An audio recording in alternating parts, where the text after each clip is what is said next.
বলে ডাকো, ভালো ভালো কাজ করো, জবান তোমার জন্য নিয়ামত হয়ে যাবে। এই জবানের কারণে তুমি জান্নাতি হয়ে যাইবা। এই জবান হলো আল্লাহর দেওয়া বড় নিয়ামত। আমার এই জবান ধারালো অস্ত্রের চাইতেও বড় ধার।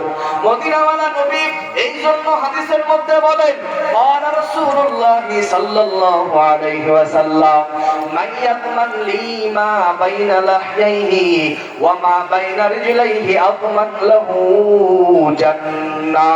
এরে দুনিয়ার উম্মতের দল, ও দুনিয়ার যুবকেরা, ও দুনিয়ার মহিলারা, এ দুনিয়ার বৃদ্ধদের দল, তোমরা তোমার অঙ্গ প্রত্যঙ্গের মধ্যে দুইটা জিনিসকে হেফাজত করো, আমি নবী তোমাদেরকে জান্নাতে নেওয়ার জিম্মাদারি নিজের হাতে নিয়ে নিব। এক নম্বরে হলো জবান, এই জবানকে হেফাজত করো। দুই নম্বর তোমার লজ্জাস্থানকে হেফাজত করো। দুইটা জিনিসের হেফাজতের জিম্মাদারি যদি বান্দা দিতে পারো, মদিনাওয়ালা নবী বলেন, ও উম্মতের দলেরা, এই দুইটা জিনিসের হেফাজতের জিম্মাদারি দিতে পারলে আমি নবী তোমাদের জান্নাতে নেওয়ার জিম্মাদারি নিয়ে দিলাম। إمام الأولين الآخرين بحر صدق رحمة للعالمين شدع جودك رحمة للعالمين مسجد عوشد ہمارو ہے زمین। জবান বড় মারাত্মক আল্লাহর দেওয়া নিয়ামত। আমার এই জবান হলো ধারালো অস্ত্রের চাইতেও বড় ধার।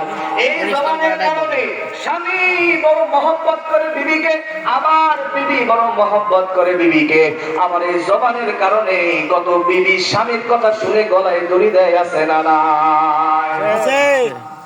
জবান বড় মারাত্মক জিনিস।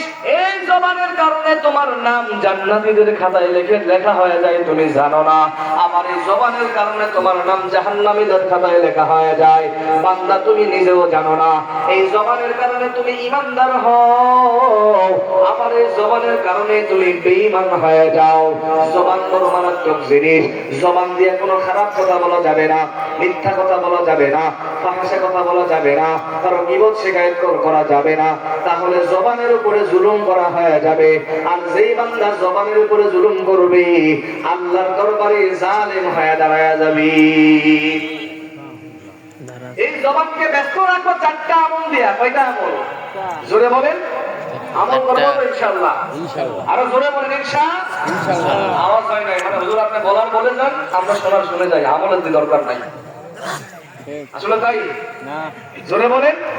আমল করব তো ইনশাআল্লাহ। ইনশাআল্লাহ আমল করব। দুটো হাত আল্লাহকে দেখায় দেন। লিল্লাহি তাকবীর, নারে তাকবীর, আল্লাহু আকবার। আমল করব তো ইনশাআল্লাহ। কয়টা আমল? চারটা। এক নাম্বার আমল, এই জবানটা দিয়ে সারা দিন বলো আস্তাগফিরুল্লাহ, আস্তাগফিরুল্লাহ। এক নাম্বার আমল শুনে যান, আস্তাগফিরুল্লাহ। ফজিলতের কোনো অভাব নাই, অভাব নাই। একটা ফজিলতের কথা বলে যায়, মদিনাওয়ালা নবী বলেন, ও উম্মতের দল, যেই বান্দা এই জবান দিয়ে বেশি বেশি বেশি বেশি আস্তাগফিরুল্লাহ পাঠ করবে, মদিনাওয়ালা নবী বলেন, উম্মতের দল, মরণের আগে তওবা নসিব না হওয়া পর্যন্ত আল্লাহ তোমারে মরণ দিবে না। এই জন্য জবানের প্রথম নাম্বার আমল হলো আস্তাগফিরুল্লাহ। ও পর্দার অন্তরালের আম্মা জানেরা, চুলার উপরে খাবার উঠায় দিয়েছেন, ভাত রান্না করার জন্য দিয়েছেন, সন্তান নাই, স্বামী নাই, বাড়িতে কেউ নাই, অন্তরের সব চিন্তা ভাবনা ফেলে দেন।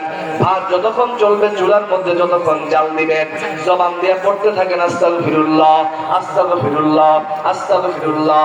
ফজিলতের অভাব নাই। যে বান্দা যত বেশি আস্তাগফিরুল্লাহ পাঠ করবে, বান্দা গুনাহ থেকে তত বেশি হেফাজত হবে। যত আস্তাগফিরুল্লাহ পাঠ করবে, বান্দা তত বেশি মরণের আগে তওবা নসিব হওয়ার অধিকার রাখে। দুই নাম্বার আমল আলহামদুলিল্লাহ। এক নাম্বার কি? আস্তাগফিরুল্লাহ। দুই নাম্বার আমলের নাম হলো আলহামদুলিল্লাহ। প্রত্যেকটা কাজে বলো আলহামদুলিল্লাহ, আলহামদুলিল্লাহ, আলহামদুলিল্লাহ। রাস্তা দিয়ে চলতে চলতে যাও, কেউ নাই, জবান দিয়ে বলো আলহামদুলিল্লাহ, আলহামদুলিল্লাহ।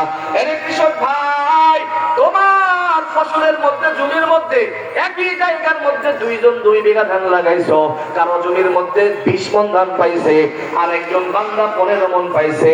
মন খারাপের দরকার নাই, যতটুকু পাইছো বলো আলহামদুলিল্লাহ। বলে একজন 20 মণ পাইয়া যেই পরিমাণ বরকত না হইছে, আল্লাহ তোমার 15 মণের মধ্যে শুকরিয়া আদায় করার কারণে আল্লাহ 15 মণের মধ্যে তার থেকে বেশি নিয়ামত দান করবি।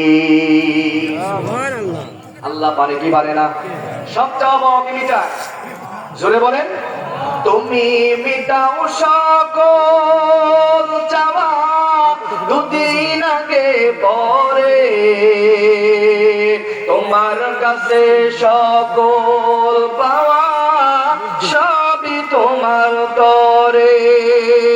তোমার পথে চললে সবাই, তোমার পথে চললে সবাই আসবে যে সুদিন। তোমার দয়ায় পূর্ণ আমার সারা নিশিদিন। আল্লাহ তুমি দয়ার সাগর, আল্লাহ তুমি দয়ার সাগর, রহমান ও রহিম। তোমার দয়ায় পূর্ণ আমার সারা নিশিদিন। সব চাওয়া কে মিটায়? আর জোরে বলেন কে মিটায়? জবানের 2 নাম্বার আমল বলো আলহামদুলিল্লাহ, আলহামদুলিল্লাহ, আলহামদুলিল্লাহ। কি ফায়দা? মদিনাওয়ালা নবী বলে, বান্দা যত বেশি আল্লাহর শুকরিয়া আদায় করবা, আল্লাহ তত তোমার নিয়ামতের মধ্যে বরকত দান করবে। সন্তানকে স্কুলে দিছো, সন্তান আরেকজনের সন্তান ভালো রেজাল্ট করছে, তোমার সন্তান পড়ার চেষ্টা করছে কিন্তু পারে নাই, এই জন্য সন্তানের উপরে চড়াও হওয়ার দরকার নাই, বরং যতটুকু পাইছে বলো আলহামদুলিল্লাহ। আবার সামনে বছর চেষ্টা করো, শুকরিয়া আদায় করো, অটোমেটিক গত বছর তোমার সন্তানের রেজাল্টের মধ্যে বরকত দান করবে একজন। চিল্লায়া বলেন তার নাম।